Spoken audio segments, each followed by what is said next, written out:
Hello everyone, welcome back to our channel English माध्यम के platform पे मैं हूं आपकी एडुकेटर प्रियंका ठाकुर और हम सॉल्व कर रहे हैं editorial based practice exercise. Start करते हैं आज का session with thought of the day, that is success. In order to succeed, your desire for success should be greater than your fear than the fear of failure. यानी कि अगर आपको सफल होना है तो जो आपके मन में चाहत है, इच्छा है कि मुझे सफल होना है, वो ज्यादा बड़ी होनी चाहिए। आपके मन के अंदर जो डर है कि अगर मैं विफल हो गया तो क्या होगा, उस डर से ज्यादा बड़ी आपकी सक्सेस की इच्छा होनी चाहिए। चलिए स्टार्ट करते हैं। Reading comprehension and practice exercise for SSC GL 2025। The GSLV F-16 mission lifted off from Sriharikota on July 30। GSLV F-16 mission जो है वो लिफ्ट ऑफ हुआ, यानी कि श्रीहरिकोटा से वो टेक ऑफ कर गया 30 जुलाई को।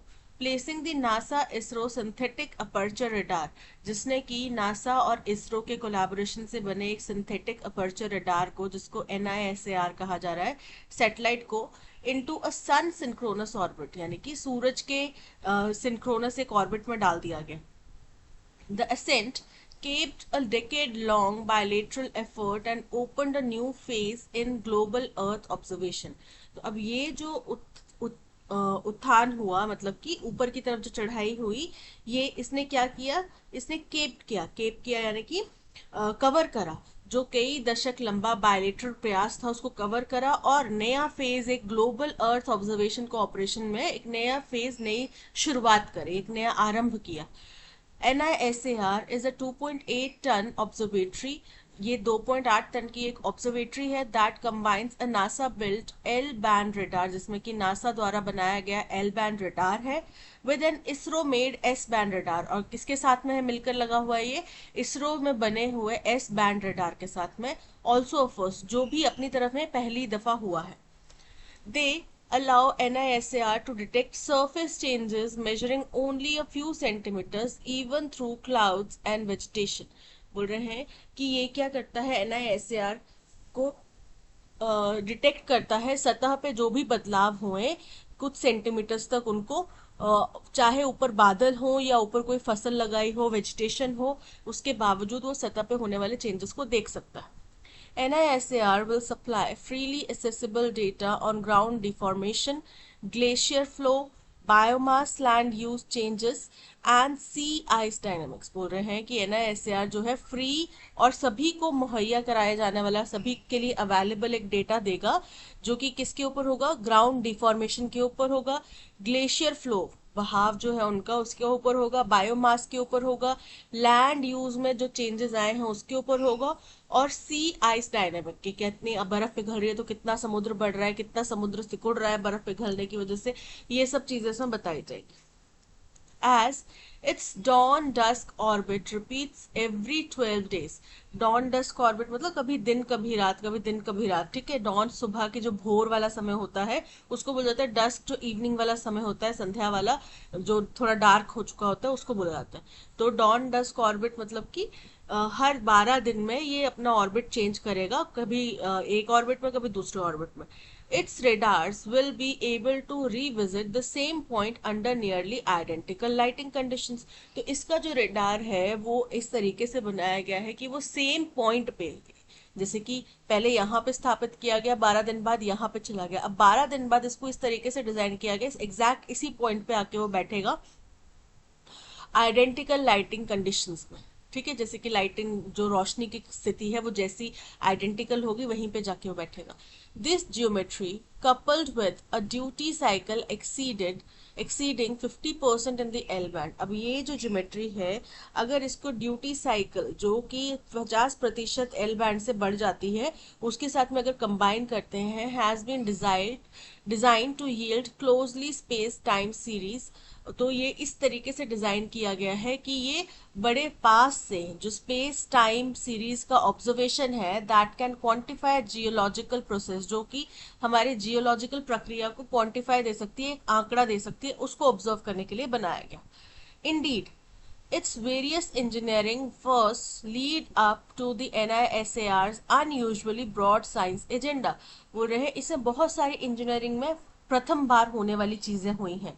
जैसे पहली बार एल बैंड और एस बैंड जो है साथ में लाके लगाए गए हैं, ठीक है।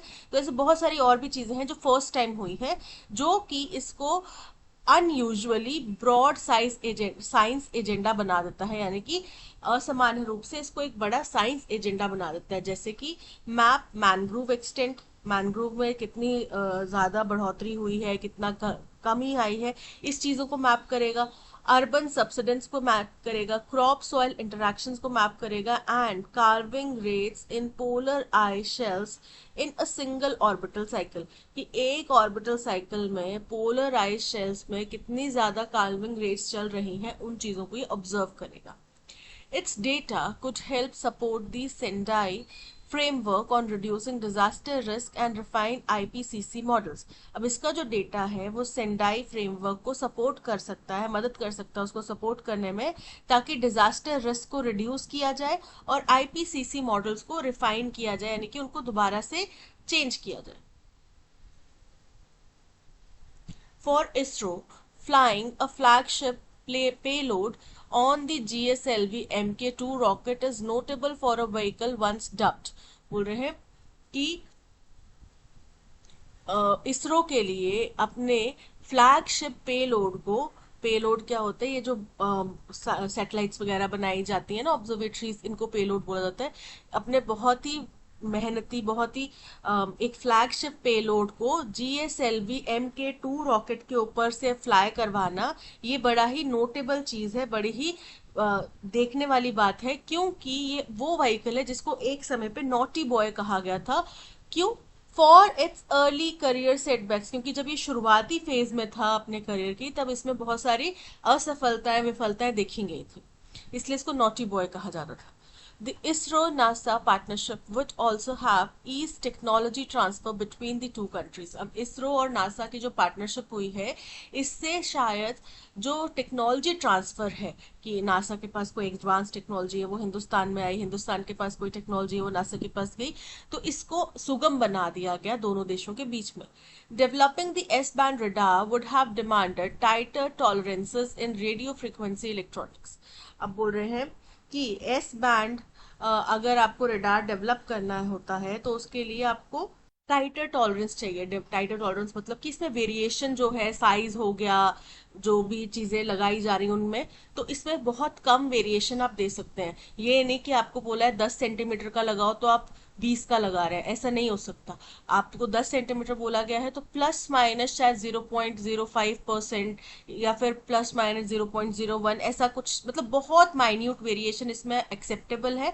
टाइटर टॉलरेंस का मतलब ये होता है। अब किसमें टॉलरेंस टाइटर होने चाहिए? रेडियो फ्रीक्वेंसी इलेक्ट्रॉनिक्स में, थर्मल स्टेबिलिटी में, and data throughput than previous Indian satellites, जो दूसरे इंडियन सैटेलाइट्स थे उनके comparison. From a diplomatic standpoint, अगर आप कूटनीतिक रिश्ते के तौर पे देखें, the launch confirms that India can be trusted with high value hardware and demanding integration schedules. बोल रहे हैं तो अगर हम डिप्लोमेटिक पॉइंट ऑफ व्यू से देखें तो ये इसने प्रूव कर दिया, इस प्रोजेक्ट ने साबित कर दिया कि हिंदुस्तान के ऊपर आप हाई वैल्यू प्रोडक्ट्स के ऊपर, हाई वैल्यू हार्डवेयर के लिए को लेकर आप विश्वास कर सकते हैं, and demanding integration schedules, although it is still learning to shape joint missions on equal terms। अब इंटीग्रेशन शेड्यूल्स क्या होता है कि जो टाइम ड्यूरेशन बताई गई कि हमें 4 महीने बनाना है, तो उसमें भी हिंदुस्तान काम कर सकता है। हालांकि अभी ये जॉइंट मिशंस को इक्वल टर्म्स पे, कि आप इतना करो हम इतना करेंगे, बराबरी की भागीदारी, उस पे करने की कोशिश अभी सीख रहा है। पर बाकी ये है कि टाइम के अंदर काम कर सकता है और हाई वैल्यू प्रोडक्ट्स को अच्छे से डील कर सकता है। The 12-meter reflector, the Ka bond downlink and much of the flight software stack were imported। अब इसमें जो 12 मीटर का रिफ्लेक्टर है, के बैंड डाउनलिंक है, और फ्लाइट का जो अधिकतम सॉफ्टवेयर जो है वो इंपोर्ट किया गया था, बाहर से खरीदा गया था। And the key design reviews were led by NASA, और जो मुख्य डिजाइन थे वो नासा द्वारा रिव्यू किए गए, जांचे परखे गए। Achieving parity will require larger domestic investments in advance materials. अब अगर बराबरी चाहिए हमें इसमें, तो हमें चाहिए कि बहुत बड़ा और एडवांस मटेरियल्स के अंदर इन्वेस्टमेंट किया जाए, डीप स्पेस कम्युनिकेशन के अंदर and systems engineering plus earlier Indian involvement in framing the scientific agenda of future multilateral missions. और हमें जल्द से जल्द ही जो साइंटिफिक एजेंडा है फ्यूचर में होने वाले मल्टीलैटरल बहुपक्षीय या द्विपक्षीय मिशंस में, उसके लिए हिंदुस्तान का इन्वॉल्वमेंट जो है जल्द से जल्द प्रिपेयर करना पड़ेगा, फ्रेम करना पड़ेगा। हमें देखना पड़ेगा कि कौन सा देश इन फ्यूचर क्या क्या प्लान कर रहा है, ठीक है, क्योंकि सबके बजट्स में चीजें मेंशन होती है कई सारे, तो उनको एनालाइज करके हमें देखना पड़ेगा, अच्छा अमेरिका मार्स के ऊपर अपना कुछ काम करने वाला है, क्या हम उनके साथ में इसमें कोलैबोरेट कर सकते हैं? अच्छा रशिया जो है जुपिटर के ऊपर जा रहा है, तो क्या हम उनके साथ में कोलैबोरेट कर सकते हैं? इस तरीके के फ्रेमवर्क्स तैयार करने पड़ेंगे। NISAR's data downlink rate also presents a challenge। अब NISAR का जो डेटा डाउनलिंक रेट है उसमें कुछ चुनौतियां भी हैं।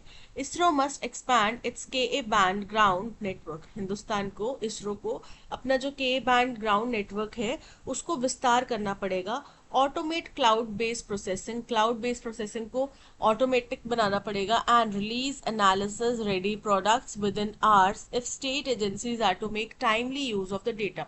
और हमें एनालिसिस रेडी प्रोडक्ट्स जो हैं कुछ ही घंटों के अंदर निकालने पड़ेंगे, लॉन्च करने पड़ेंगे, रिलीज करने पड़ेंगे, अगर हमारी सरकारी संस्थाएं वास्तविकता में इस डेटा का अच्छे तरीके से सही समय पर उपयोग करना चाहती हैं तो।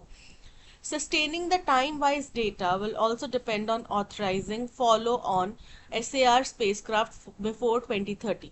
बोल रहे हैं कि अगर हमें टाइम वाइज डेटा को सस्टेन करना पड़ेगा तो वो इस बात के ऊपर भी डिपेंड करेगा, निर्भर करेगा कि हम फॉलो ऑन SAR स्पेसक्राफ्ट, यानी कि इसके बाद में जो इसकी श्रृंखला में नेक्स्ट जो प्रोजेक्ट है SAR स्पेसक्राफ्ट का, वो 2030 से पहले पहले ऑथराइज करें and finalizing data sharing rules that encourage private analytics while protecting sensitive scenes. जहां पे हमें डेटा शेयरिंग के ऊपर भी रूल्स निर्धारित करने पड़ेंगे जो कि प्राइवेट एनालिटिक्स को प्रोत्साहित करे, साथ ही साथ अगर कुछ सेंसिटिव इंफॉर्मेशन है, सेंसिटिव कुछ भी ओपिनियन है या वहां पे कुछ डेटा है, उसको प्रोटेक्ट भी करे। Addressing these gaps will determine how fully NISAR's potential is realized in India। बोल रहे हैं अब इन्हीं जो कमियां हैं इनको फुलफिल करते हुए ही हम ये बता सकते हैं कि कैसे NISAR के जो पूरा उसका पोटेंशियल है, पूरी उसकी क्षमता है, उसको हिंदुस्तान में यूटिलाइज किया जा सकता है। ये था पैसेज। आई होप आपको समझ में आया होगा। हिंदुस्तान और यूएस ने, नासा ने मिलकर एक प्रोजेक्ट लॉन्च करा है, ठीक है, सन के कुछ ऑर्बिट में कोई एक ऑब्जर्वेटरी स्थापित करी है जो कि सरफेस का रिकॉर्डिंग वगैरह देगा और सभी के लिए एक्सेसिबल होगा ये, ठीक है। तो इसी को लेके बातें, कुछ इन्फॉर्मेशन यहाँ पे प्रोवाइड कराएगी। अब चलते हैं क्वेश्चन नंबर 1 की तरफ। क्वेश्चन नंबर 1 हमसे पूछ रहा है, Why is NISAR considered a significant step in global Earth observation cooperation? क्यों NISAR को एक महत्वपूर्ण कदम बताया गया है? It is the first mission launched using India's GSLV MK3 rocket. तो MK3 रॉकेट नहीं इस्तेमाल किया गया है इसमें, GSLV MK2 रॉकेट इस्तेमाल किया गया है, तो ये इनकरेक्ट हो जाता है। और पहला मिशन नहीं है, क्योंकि GSLV MK2 का भी अगर यहाँ पर जिक्र होता तो उसको नॉटी बॉय क्यों कहा गया? क्योंकि शुरुआत में उसमें विफलता हुई है, तो मिशन पहले भी लॉन्च करने की कोशिश की गई है, ठीक है। It uses only Indian technology for all its radar systems। Incorrect है, नासा की टेक्नोलॉजी भी इस्तेमाल की गई है, ठीक है, सो इनकरेक्ट हो जाता है। It marks a culmination of a decade-long collaboration between NASA and ISRO combining radar technologies। तो बोल रहे हैं इसने एक बड़े लंबे चले कोलैबोरेशन नासा और इसरो के बीच में उसको अंतिम अंजाम तक पहुंचाया, जिसमें कि रडार टेक्नोलॉजीज को यूज किया गया। तो बिल्कुल करेक्ट है ये। It was the first Indian satellite to achieve a dawn dusk orbit. Incorrect है, ऐसा कुछ यहाँ पे बताया नहीं गया कि पहली इंडियन सैटेलाइट है, ठीक है, पर हमें ये बताया कि बड़ा लंबा ये प्रोसेस चला जिसको अब फाइनली अंजाम तक पहुंचा दिया। What challenges does ISRO face in realizing the full potential of NISAR's data delivery? तो इसमें क्या क्या चुनौतियां आएंगी? सबसे पहले तो हमें इसका एक सीक्वेंशियल प्रोजेक्ट जल्द से जल्द लॉन्च करना पड़ेगा, उसके लिए अनुमति देनी पड़ेगी। उसके बाद में हमें अपना KA बैंड जो टेक्नोलॉजी है उसको भी विस्तार करना पड़ेगा। उसके बाद में जो डेटा शेयर किया जाएगा उसके लिए भी रूल्स बनाने पड़ेंगे कि जो इंफॉर्मेशन दी जा रही है, डेटा अवेलेबल है, उसमें से अगर कोई सेंसिटिव इंफॉर्मेशन है तो उसको कैसे प्रोटेक्ट किया जाए और बाकी इंफॉर्मेशन कैसे मुहैया कराई जाए। Limited satellite imaging capability and outdated orbit design incorrect है। Inadequate international cooperation and lack of skilled workforce incorrect है। अंडर डेवलप्ड के band ground infrastructure and need for automated processing बिल्कुल करेक्ट है, option C is correct. Lack of interest from the private sector in earth observation data incorrect है। ऐसा नहीं है कि private sector जो है वो इंटरेस्टेड नहीं है, बट अभी तक प्राइवेट सेक्टर इसमें बढ़ चढ़ के हिस्सा ले नहीं रहा। Based on Nassar's specifications, which combination of features makes it capable of monitoring both environmental and urban changes in high detail? बोल रहे हैं निसार के NISAR के स्पेसिफिकेशंस के अनुसार कौन सी कॉम्बिनेशन जो है वो मॉनिटरिंग दोनों ही एनवायरमेंटल और अर्बन चेंजेस को हाई डिटेल में करने में सक्षम है। फर्स्ट है 2.8 ton weight, S band radar, polar orbit every 6 days and infrared sensors. तो इन सब की तो हमने बात ही नहीं करी, हमने दो चीजों की बात करी है, एल बैंड रडार और एस बैंड रडार, और इन दोनों का कॉम्बिनेशन जो है वो इस चीज को संभव बना रहा है। L band radar with 50% duty plus duty cycle, revisit every 12 days, dawn and dusk orbit and dual band observation बिल्कुल करेक्ट है, option B is correct. Parity का सिनोनिम बताना है, पैरिटी का मतलब बराबरी, ठीक है। Achieving parity will require larger domestic investments. तो पैरिटी का मतलब बराबरी, अगर हम बराबरी हासिल करना चाहते हैं तो हमें घरेलू इन्वेस्टमेंट ज्यादा करने पड़ेंगे। सुप्रियोरिटी मतलब किसी से ज्यादा हम अच्छे हैं, ज्यादा ऊंचे हैं, ये दिखाना है। अथॉरिटी कि तुम हमारे गुलाम हो, हमें ये दिखाना है। कंपैटिबिलिटी कि हम दोनों आपस में अच्छे से कोऑर्डिनेट कर सकते हैं, ये दिखाना है। इक्वालिटी हम दोनों बराबर हैं, ये दिखाना है। So option D is correct. What is the main theme of the passage? Passage की main theme क्या है? The technological, scientific and diplomatic significance of NISAR mission. बिल्कुल correct है, यही यहाँ पे कहा गया, क्योंकि हमने टेक्नोलॉजी की भी बात करी, साइंटिफिक उसके जो भी चीजें होंगी उनकी भी बात करी, और साथ ही साथ डिप्लोमेटिक रूप से कैसे ये हमको प्रभावित करेगा उसकी भी बात करी। So option A is correct. That's all, आज के सेशन में इतना ही। इसी तरीके का full 25 question practice exercise solve करने के लिए आप हमारा पेड कोर्स ले सकते हैं फ्रॉम द वेबसाइट और ऐप। कोर्स में आपको आरसी, पैराजंबल के क्वेश्चंस, क्लॉज टेस्ट के क्वेश्चंस, एंटोनिम सिनोनिम के क्वेश्चंस और एरर फाइंडिंग के क्वेश्चंस आपको मिलेंगे, जो कि एग्जाम पैटर्न बेस्ड है। तो आपको अगर अपनी प्रैक्टिस को और ज्यादा इम्प्रूव करना है तो आप इसके ऊपर प्रैक्टिस कर सकते हैं, इनको यूटिलाइज कर सकते हैं। Thank you so much for watching. अगर आपको कंटेंट पसंद आया हो तो लाइक, शेयर और सब्सक्राइब जरूर कीजिएगा। मिलते हैं नेक्स्ट सेशन में। Till then keep learning and keep practicing. Bye bye.